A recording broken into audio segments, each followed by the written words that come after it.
Hi friends, అందరూ బాగున్నారా? నేను డ్యాన్స్ చేద్దామని చెప్పేసి మేడపైకి వెళ్తే క్లైమేట్ అయితే సూపర్ ఉంది. అలా ఆడుకొని పాడుకొని మా పెద్దమ్మలు ఏం చేస్తున్నారని చెప్పేసి చూస్తున్నాను అనమాట.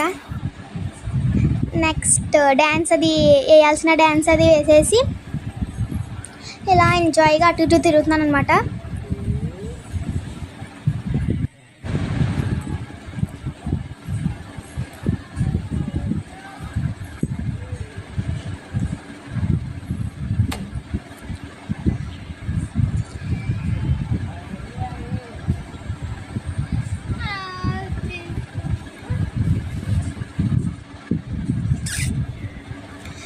ఇంకా ఇంతే దిగేస్తున్నాను, ఇంకా ఇంట్లోకి వెళ్ళిపోదామని చెప్పేసి. బాయ్ ఫ్రెండ్స్, ఇంకా దిగేసా. మీకు ఇంకా కిందకు వచ్చేసి బాయ్ గాయ్స్, ఇష్కి ఆల్. ఇంక ఇంట్లోకి అయితే వెళ్ళిపోయాను. Bye, see you Tata.